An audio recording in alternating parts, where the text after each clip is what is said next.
Part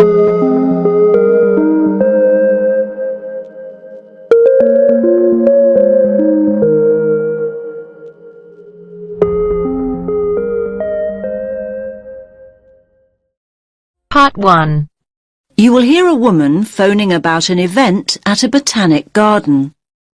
First, you have some time to look at questions 1 to 4.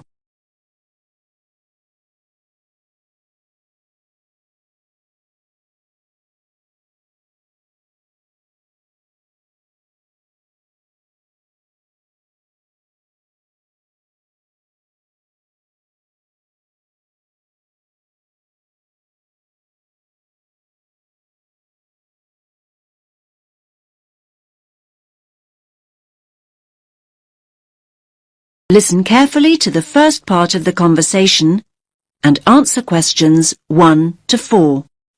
Good morning, you're through to the treehouse at the Botanic Garden. How can I help? Oh, hello. I'd like to book a place on the, Japanese floral art workshop. Ah, yes. Do you mean our workshop on the 16th?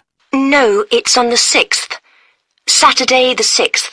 Ah, yes. Got it up here on screen now. Japanese Floral Art Workshop. That's great. You're just in time. We're nearly full. 12 people have already booked a place, and this workshop is limited to 15 participants. It's one of our most popular workshops. In fact, it's the 5th one we've run. And this is the last one this term. There won't be another workshop until next year now. Oh, great. Thanks a lot. And can I just check the start time? It says on the leaflet I've got here that it begins at 12:30. That's right. It finishes at 1:30. Most of our other workshops are only half an hour long, but this one is longer. In fact, we're thinking of running some longer ones in the future. Oh, I see. Well, I'm really glad it lasts for a full hour. I don't think I would be able to come up with any kind of floral arrangement in less time than that. And certainly not in 30 minutes. Me neither. Now, one more thing. The workshop itself is free, but we're asking participants to pay £5 each just to cover the cost of the floral supplies. That's fine. Now, before I book you a place, I'll just give you some information about what'll happen on the day. Now you have some time to look at questions 5 to 10.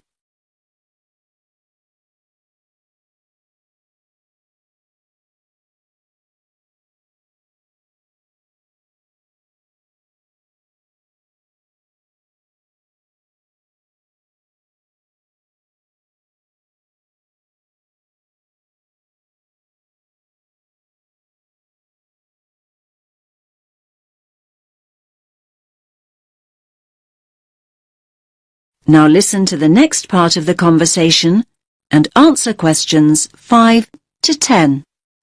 Basically, it's a real hands-on workshop, so you'll be making your own floral arrangement that you can take home afterwards. That's great. I'm really looking forward to that. Now, a couple of important things. Please remember to bring scissors or cutters to the workshop.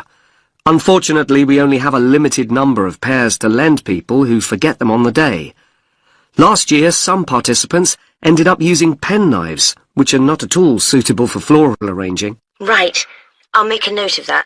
And you'll also need to bring your own container.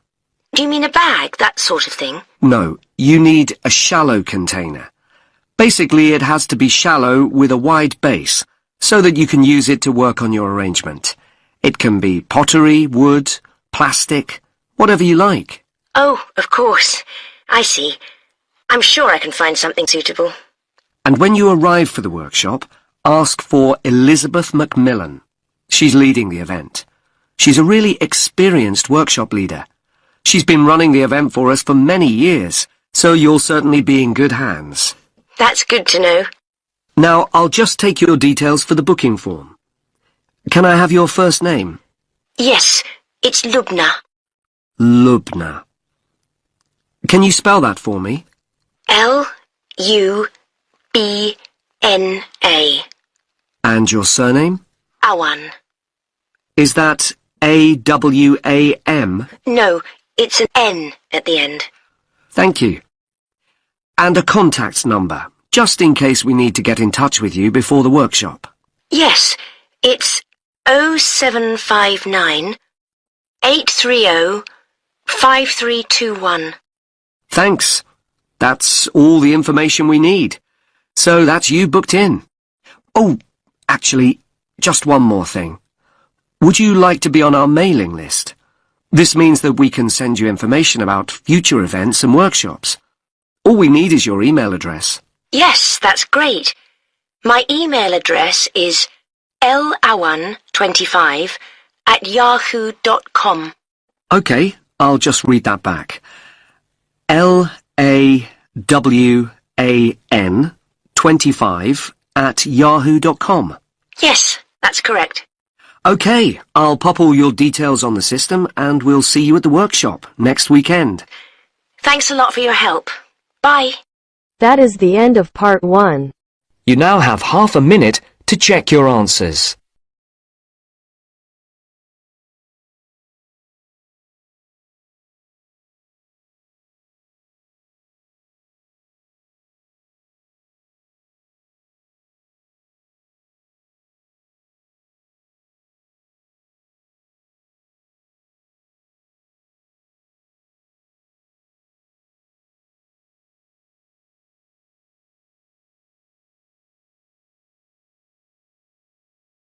Now turns to part 2. Part 2. You will hear a woman talking about health and safety when using a computer. First, you have some time to look at questions 11 to 17.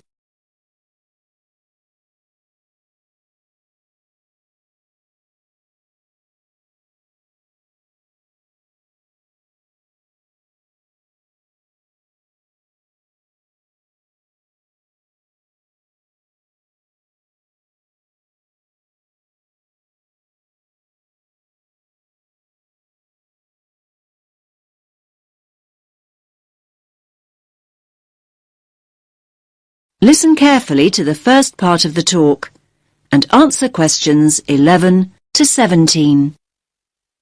Hello everyone and welcome to the second session on health and safety.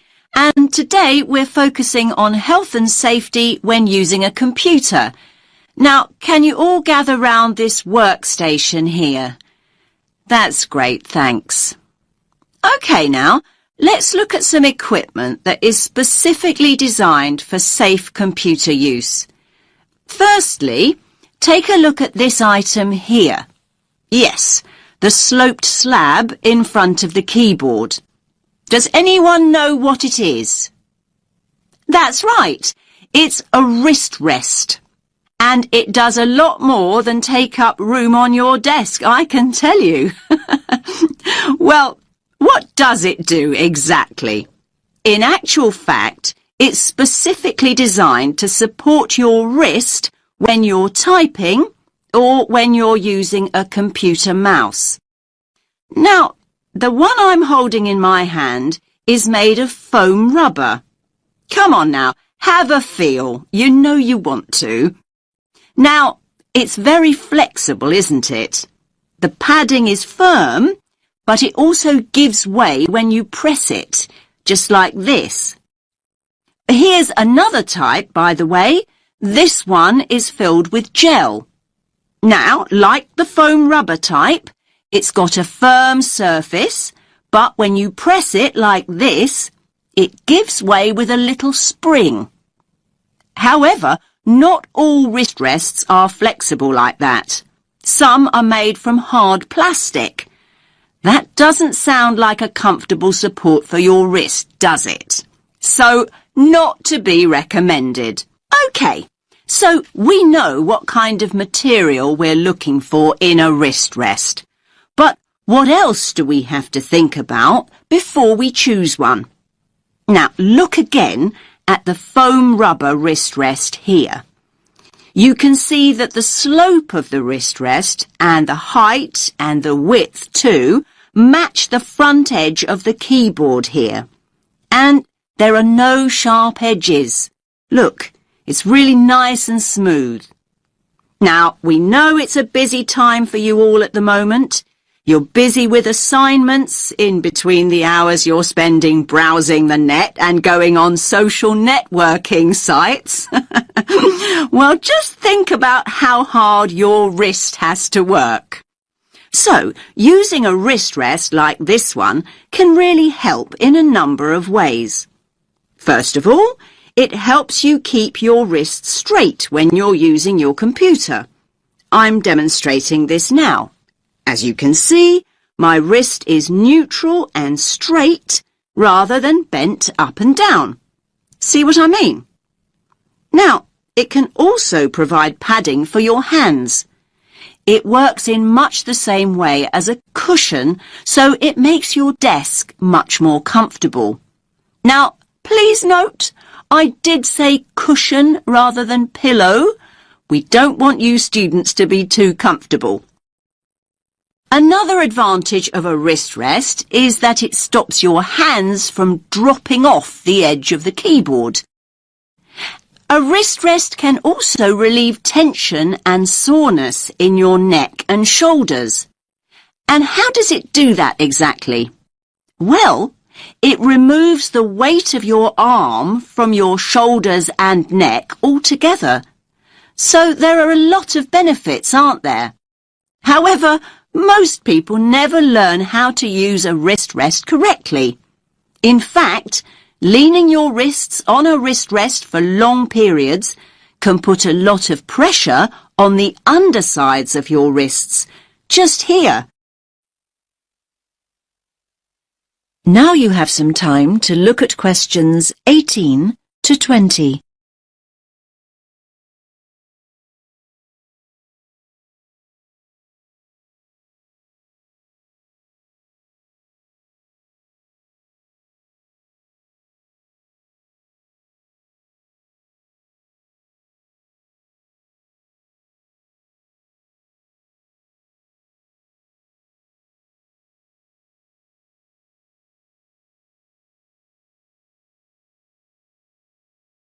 Now listen to the rest of the talk and answer questions 18 to 20. So, to make the most of your wrist rest, it's really important to follow a few basic tips. First of all, make sure you place your wrist rest approximately 1.5 inches away from your keyboard, like this. And never ever place your wrists directly on your wrist rest. Instead, place the palm or ball of your hand on the rest. And another thing, don't use the wrist rest all the time, particularly when you're typing. Instead, your hands should be on the wrist rests during break periods, so between your typing sessions. This will avoid you putting strain on your and fingers. Now, does anyone have any questions before we move on to computer glasses? That is the end of part 2. You now have half a minute to check your answers.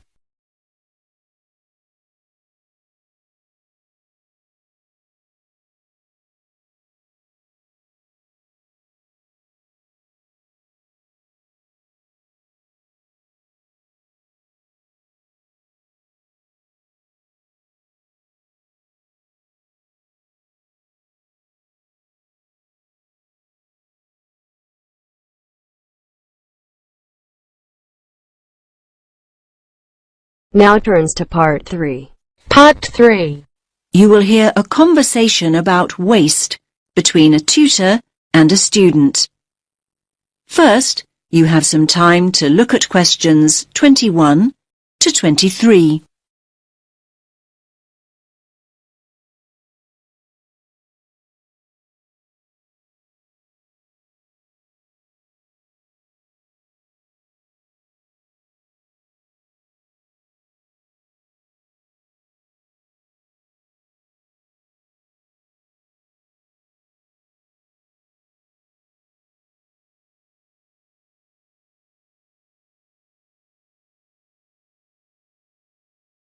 Listen carefully to the first part of the conversation and answer questions 21 to 23. Well, we've been looking at the issue of waste this term, and as you know, it's a huge area to research. Now, Hannah, just to recap on our last session, we identified a range of sources of waste. Can we just run through these very briefly before we make a start? Yes, I've got a note of them here. We've got waste from industry, commerce, quarrying and construction, and then of course there's household bins and litter. Great. Now, you were going to focus on industrial waste, weren't you? How's the research going? Well, actually, I decided to go with household waste in the end and focus on food. I've been looking at exactly what we throw out and how much. Now, maybe this won't come as much of a surprise to you, but I was really amazed at just how much food we throw away in the UK. We throw away over 7 million tonnes of food every single year. 7.2 million to be exact. That's quite right. In the latest survey, it's been estimated that we're wasting 1/3 of the food we buy. Exactly. That's like 1 in every 3 bags of food shopping going straight into the bin. I think the worst thing about it is that more than half of this is food we could actually have eaten. So to give you some examples, things like unopened pots of yoghurt, whole chickens. Yes, people actually throw out whole chickens. Now you have some time to look at questions 24 to 30.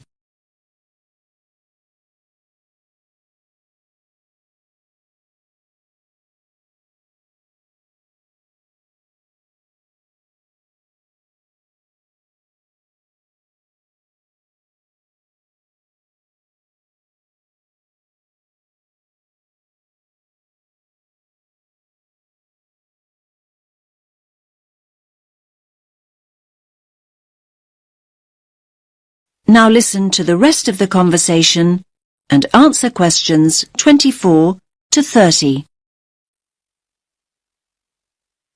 Now, have you got any figures to support this? It's important to include these in your final assignment. Yes, I've got a note of them somewhere. Yes, here they are. Let's start with yoghurts. Now, 1.3 million of them go straight in the bin, and 5,500 whole chickens. Oh, and I've got another example. Bread. An amazing 7 million slices of bread are completely wasted too. OK, you've got some solid figures there. And don't forget to explore the reasons why we throw out food we haven't even opened. One interesting point worth making here is that basically, we often completely forget about what we've bought. So we stick the box of eggs in the fridge and our packets of biscuits at the back of the cupboard, and they just lie there, completely unused. And on the subject of eggs, you might be shocked to learn that we throw away 0.7 million of them every single day, and the same amount of packets of biscuits. I think that people need to think more about how they are storing and using the food they buy. That's a good point.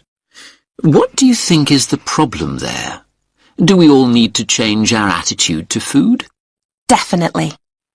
Part of the problem is that we've come to expect our food to look uniform and, well, perfect. So, we want our apples to be green all over and to be a certain shape and size. This means the farmers, and then we as consumers, end up throwing away perfectly good food just because it has a blemish or a mark. What's wrong with a green apple that has some red colour on it too? What's wrong with a tomato that has a slightly strange shape? But that kind of attitude may explain why there is so much waste. In fact, these are exactly the foods we waste most of. We throw out far more of those than we do bakery items like cakes and biscuits. And just to give you some idea of quantities, we're throwing out 5.1 million whole potatoes, 4.4 million whole apples, and 2.8 million whole tomatoes on a daily basis. And then there are the sell-by and use-by dates. They encourage us to throw away food long before it goes off. Thanks, Hannah. You've highlighted an interesting point, that waste is very much a social issue. Okay, let's leave it there.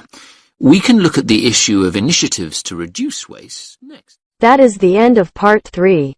You now have half a minute to check your answers.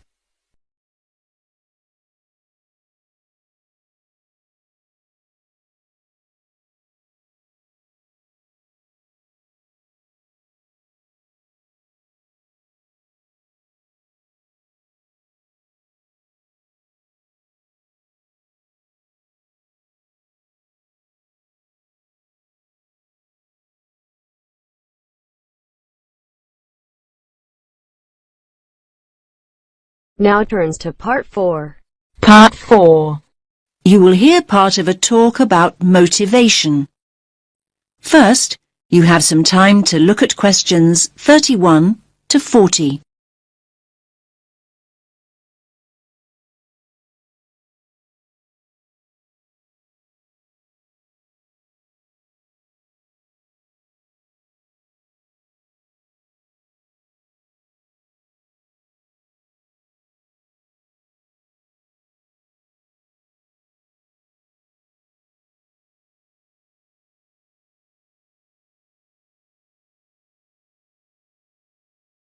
Listen carefully to the talk and answer questions 31 to 40. Okay, everyone. Let's make a start with the second module of our business management course. And we're thinking about motivation. Yes, motivation. The drive to achieve and to get things done. Now, what motivates you to get up in the morning? A strong desire to get that assignment finished? Or maybe you want to get more training in before the week's inter-university football match. Let's focus on motivation in the workplace. Why is it so important for workers to be motivated? Think about it. If you feel motivated, you're far more likely to feel loyal to your employer and take a real pride in getting the job done. So how can a company motivate its workers to work well? Well, let's have a look at this. It's called the motivational pyramid, and it was developed by a man called Abraham Maslow. He called it the hierarchy of needs. He argued that people are motivated by 5 essential needs, and he formed this pyramid here to illustrate each of them. And you can see the 5 tiers or levels on the pyramid. Maslow said that workers are motivated at these 5 levels of need, so let's look at each of them in turn. Okay now, so let's start at the bottom of the pyramid, just here. Now these are the basic physical needs. These are the needs that motivate us to survive and have food and shelter. So we're motivated to work in return for money so that we can actually eat and keep warm. But even at this basic level, we're not just motivated by money alone. We're also motivated to work if we've got good facilities in the workplace. What kind of facilities are we talking? Well, these facilities could be a staff restaurant to have our lunch in, or a locker to put our personal belongings in. Now, after we've got these things, we're then motivated to move up to the second level of need on the pyramid. And here, on the second tier, we can see security needs. We're motivated to work hard when we feel safe and secure. Well, we're much more likely to work well if we've got a formal job contract. It makes us feel safe, doesn't it? And what about a pension when we're old and no longer able to work?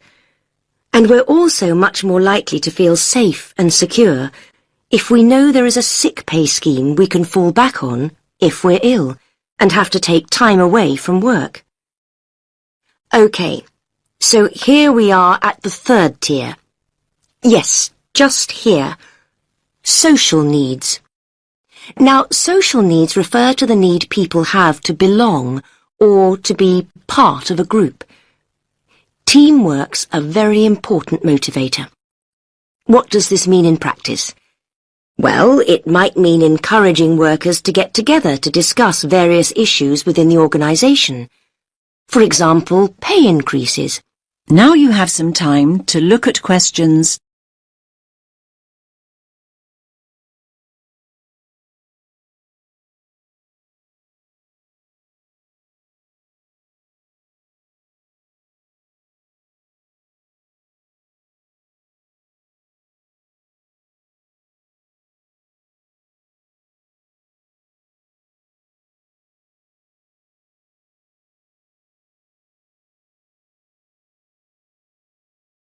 Then we move on to the next tier.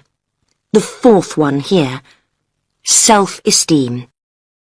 This means the kind of motivation that encourages us to experience a real sense of achievement. So how can a company make this happen? Well, they can use a system of rewards.